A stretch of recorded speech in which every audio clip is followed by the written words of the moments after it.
जय हिंद दोस्तों। ये हमारा एपिसोड 10 है जो हमारे पुराने प्रश्नों की श्रृंखला चल रही है। शुरू करते हैं। पहला प्रश्न है, भारत की पहली औद्योगिक नीति की घोषणा कब की गई थी? तो भारत आज़ाद हुआ 1947 में। उसके बाद ध्यान दिया गया यहाँ पे कृषि पे, औद्योगिकरण पे। तो 1948 में पहली औद्योगिक नीति आई। ठीक है, उसके तहत भारत को कहा गया कि भारत अभी मिक्स्ड इकॉनमी बनेगा। ठीक है ना, एक मिश्रित अर्थव्यवस्था बनाएगा। मिश्रित अर्थव्यवस्था में क्या होता है? पब्लिक और प्राइवेट दोनों सेक्टर का सहयोग होता है। ठीक है, आपने अर्थशास्त्र में पढ़ा होगा। आगे बढ़ते हैं। अगला प्रश्न है, तात्या टोपे। तात्या टोपे का वास्तविक नाम क्या था? रामचंद्र पांडुरंग। तो यहाँ से एक और प्रश्न दिमाग में आता है कि जो नाना साहब थे उनका वास्तविक नाम क्या था? उनका वास्तविक नाम क्या था? धुंधु पंत। ठीक है, तात्या टोपे का वास्तविक नाम था रामचंद्र पांडुरंग। ठीक है, और नाना साहब का वास्तविक नाम था धुंधु पंत। ये तात्या टोपे के बहुत खास थे। तात्या टोपे जो है नाना साहब के बहुत खास थे। और नाना साहब क्या थे? Adopted son of Peshwa Bajirao द्वितीय। ठीक है, इनके दत्तक पुत्र थे। ठीक है ना। तो ये तात्या टोपे को ये तात्या अलग नाम दिया गया, और ये टोपी पहन के आते थे तो टोपी से ये टोपे कर दिया इसको, तो फिर इस प्रकार से इनको तात्या टोपे नाम दे दिया। वैसे पांडुरंग परिवार में जन्मे थे, मराठी थे। उसके भाई एक बहुत इंपॉर्टेंट फैक्ट है जो आपको याद रखना है। यहाँ पर मैंने लिखा हुआ है, मान सिंह ने धोखा दिया। तो आपको पता है तात्या टोपे का बहुत बड़ा रोल रहा था। इन्होंने झांसी की रानी का भी साथ दिया था। ठीक है ना। तो ये लास्ट में तात्या टोपे जो हैं पकड़े जाते हैं। तो पकड़े क्यों जाते हैं? क्योंकि इनको एक इनके जानने वाले ने, मान सिंह ने धोखा दे दिया था। तो इसकी वजह से ये, क्योंकि ये गुरिल्ला युद्ध भी करते हैं, कई समय तक अंग्रेज़ों को धूल चटाते रहते हैं। फिर ग्वालियर से जब ये इनको इनको भागना पड़ा तो फिर ये जो फिर ये आपके शिवपुरी में चले गए थे। तो शिवपुरी में वहाँ पे मान सिंह ने इनको धोखा दे दिया था। ठीक है, आप इसको याद रखिएगा। आगे बढ़ते हैं। प्रश्न आया था, भांगड़ा नांगल डैम की ऊंचाई। देखिए, ये हमारे उत्तराखंड के प्रश्न में भी आता है और राज्य स्तर पे भी इस तरह के प्रश्न पूछ लिए जाते हैं। डैम जो खास खास महत्वपूर्ण डैम है उनकी डेट, उनकी ऊंचाई। ठीक है, तो भांगड़ा नांगल डैम की ऊंचाई क्या है? 226 मीटर है। ये कहाँ है? बिलासपुर, हिमाचल प्रदेश में। ठीक है ना। और ये concrete gravity dam on river Sutlej, Sutlej नदी पर है। अब जैसी नदी सतलज आई तो आपको क्या ध्यान रखना है कि सतलज कहाँ से उद्गम, सतलज का उद्गम स्रोत क्या है? तो सतलज का उद्गम स्रोत क्या है? राकसताल। ठीक है, आपको ये ध्यान रखना है। ठीक है, मानसरोवर झील के ही निकट ही भी राकसताल है, यहाँ से ये निकलती है। और ये इंडस जो आपकी सिंधु नदी है उसकी ही एक सहायक नदी है। ठीक है, आपको याद रखना है। आगे बढ़ते हैं। अब जैसे आपने देखा कि जब भी हमारे सामने कोई ऐसा प्रश्न तो हम नक्शा देखते हैं। नक्शा देखना बहुत ज़रूरी है, उससे आपके दिमाग में चीज़ें बैठ जाती हैं। ठीक है, तो हमेशा मैप जो है, नक्शा देखिए। अब क्या है, आपको दिख रहा होगा, ये आपका भाखड़ा नागल डैम है ये। ठीक है, ये हिमाचल प्रदेश से, ये आपकी रिवर सतलुज आ रही है यहाँ से इस तरह से। ठीक है ना। तो यहाँ पर आपका भाखड़ा नांगल डैम बना हुआ है। ठीक है, आप इसको याद रखिएगा। आगे बढ़ते हैं। अगला प्रश्न है, 93वां संविधान संशोधन। देखिए, बहुत सारे संविधान संशोधन है महत्वपूर्ण। अब मैं एक श्रृंखला संविधान संशोधन पे लेके आऊँगा, और ख़ास तौर पे जो 100 से ऊपर के संविधान संशोधन है, जिसमें अभी अभी उत्तराखंड पीसीएस में भी क्वेश्चन पूछा गया था, और बहुत संभावना है आने वाली परीक्षाओं में भी पूछा जाएगा। तो इसको आपको ध्यान रखना, ये महत्वपूर्ण है। जितने भी परीक्षाओं में पूछे गए संविधान संशोधन है या अनुच्छेद होते हैं, इन सब का संकलन मेरे पास है बहुत सारे पेपरों को देखने के बाद, और ये परीक्षा के लिए अति महत्वपूर्ण होते हैं क्योंकि ये कहीं ना कहीं घूम फिर के आते हैं। तो 93वां संविधान संशोधन जो है वो ओबीसी आरक्षण से संबंधित है। इसमें आर्टिकल 15 में परिवर्तन किया गया था, जिसके तहत जो जो पिछड़ा वर्ग है उसको आरक्षण देके समान लाने की कोशिश की गई थी। ठीक है ना, समानता पे लाने की कोशिश की गई है। तो इसको आपको याद रखना है। ठीक है, एक ही पॉइंट, ऐसे तो थोड़ा सा लंबा सा ये एक संविधान संशोधन ने क्या किया था क्या नहीं किया था, लेकिन आपको इसका कीवर्ड याद रखना है। ठीक है, चलिए आगे बढ़ते हैं। बुलंद दरवाज़ा प्रश्न पूछा गया था, बुलंद दरवाज़ा किसने बनाया? ठीक है, अब इसमें क्या चीज़ है, कहीं पर 1601 लिखा है और कहीं इतिहास की जो हमारी सामग्रियाँ होती हैं यहाँ पर 1602 लिखा हुआ है। ठीक है, कुछ परीक्षाओं में इसको 1601 माना है, कुछ परीक्षाओं में मैंने देखा है, क्योंकि मैंने 2-3 जगह इसको रिपीट हुए देखा है, तो एक कुछ जगह 1601 उत्तर था, कुछ जगह 1602 उत्तर था। तो आप इसको दोनों को ध्यान में रखिएगा। कहीं पर आप विकल्प देखिएगा, दोनों आपको विकल्प नहीं मिलेंगे, ठीक है, तो आप दो इस चीज़ को ध्यान रखिएगा। तो बुलंद दरवाज़ा जो है ये फ़तेहपुर सीकरी में अकबर ने बनवाया था। ठीक है, ये हिंदू और फारसी शैली में बनाया गया है। ठीक है, और महत्वपूर्ण बात क्या है, गुजरात विजय के उपलक्ष्य में इसका निर्माण किया गया था। ठीक है ना। तो अच्छा, अब एक चीज़ और याद रखनी, अकबर ने और क्या, अकबर ने आगरली का किला बनाया, इलाहाबाद का किला बनाया, तो साथ साथ में इनको भी दिमाग में रखना है। अकबर बहुत महत्वपूर्ण हो जाता है, उनके निर्माण कार्य, उनके अन्य चीज़ें जो होती हैं। ठीक है, तो इसको आपको ऐसे रिवीजन करते रहना है। आगे बढ़ते हैं।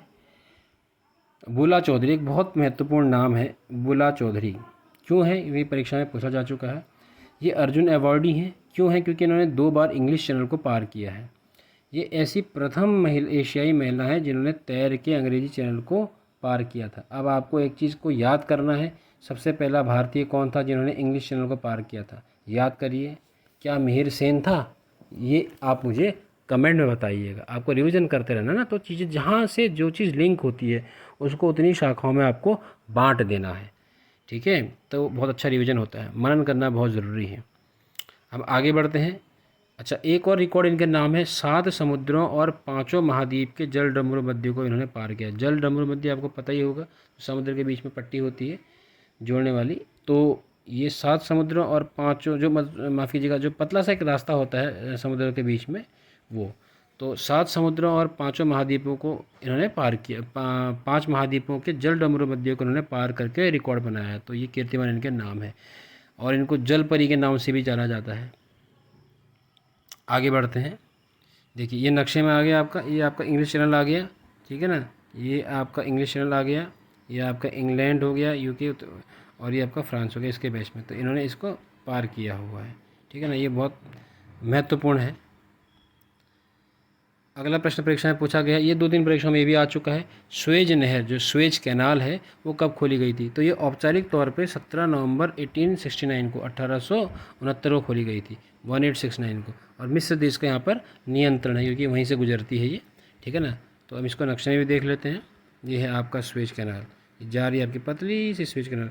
ये आपका मेडिटेरेनियन सी और आपका लाल सागर जो है, रेड सी, उसको जोड़ती है। अगला प्रश्न है शिवाजी का राज्याभिषेक। देखिए, इस पे कई सारे प्रश्न आते हैं शिवाजी पे, तो कुछ कुछ चीज़ें आपको जो यहाँ पर जो परीक्षा में पूछी गई थी, शिवाजी का राज्याभिषेक कब और कहाँ हुआ था। तो इनका हुआ था 1674 में। ठीक है, तो ये जो मुगलों को हराकर लौटे थे, तो उन्होंने मराठा साम्राज्य की नींव डाली थी। ठीक है, तो क्या हुआ कि उस समय ब्राह्मण इनके खिलाफ थे और सब ने मना कर दिया। तो फिर इनके राज दरबारी जो महत्वपूर्ण व्यक्ति थे, उनके प्रयास से जो एक काशी के ब्राह्मण थे, विश्वेश्वर भट्ट, इन्होंने इनका राज्याभिषेक किया।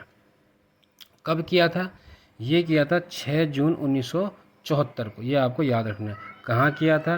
रायगढ़ में किया था। ठीक है, इन्होंने रायगढ़ को अपनी राजधानी बनाया था। ये बहुत ज़्यादा महत्वपूर्ण। इनका जन्म कहाँ हुआ था?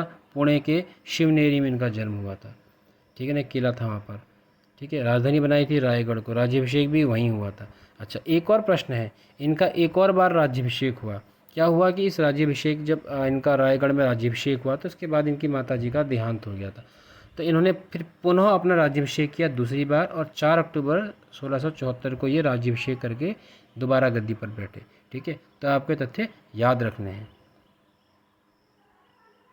अगला प्रश्न है बंगाल विभाजन। अब आपको सबको पता है इसमें क्या है, अब कुछ आपके लिए नया नहीं है, लेकिन परीक्षा में प्रश्न पूछा गया था, तो हम इसका रिवीजन कर लेते हैं। देखिए, इसकी घोषणा हुई थी 19 जुलाई 1905 को, करजन ने घोषणा की थी, आपको पता ही है। हिंदू मुस्लिम बंटवारे के तहत। वैसे तो उन्होंने कहा था कि प्रशासनिक तौर पे बहुत बड़ा क्षेत्र हो रहा है बंगाल था भी बहुत बड़ा, इधर पूरा आसाम उड़ीसा के कुछ हिस्से, पश्चिम बंगाल, उधर आपका जो आपका आज बांग्लादेश का हिस्सा है, वो सब इतना बहुत बड़ा इलाका था। ठीक है ना, खैर, तो घोषणा की 19 जुलाई 1905 को। एक बहुत इंपॉर्टेंट फैक्ट है जो आपको कहीं किताब में नहीं मिलेगा, इस घोषणा का जो है विरोध इन्होंने किया था। हेनरी जॉन स्टीडमैन कॉटन, ये चीफ कमिश्नर थे, चीफ कमिश्नर ऑफ असम, इन्होंने इस घोषणा का विरोध किया था। ठीक है, ये घोषणा इन्होंने सर्वे किया, उसके बाद प्रस्ताव बना के भेजा तो इसको थोड़ा सा करेक्ट कर लीजिएगा। इन्होंने इस घोषणा का विरोध नहीं किया था, इन्होंने इस प्रस्ताव का विरोध किया था, क्योंकि घोषणा होने के बाद तो फिर अंग्रेज़ों ने इसका विरोध नहीं किया। ये जो आपके हेनरी जॉन स्टेडमैन कॉटन है, चीफ कमिश्नर ऑफ असम है, इन्होंने इस प्रस्ताव का विरोध किया था। जब करजन ने प्रस्ताव भेजा था तो भारत सचिव ने जो थे उस समय, उन्होंने इसको पास कर दिया था, तो उसको रिकमेंड कर दिया था। तो इस प्रस्ताव का विरोध जो है इन्होंने किया था, हेनरी जॉन स्टेडमैन कॉटन ने। ठीक है, ये आपको याद रखना है। अब दूसरी महत्वपूर्ण चीज़ इसमें क्या है कि बंगाल को इन्होंने एक तो पूर्वी बंगाल प्लस असम में बांटा।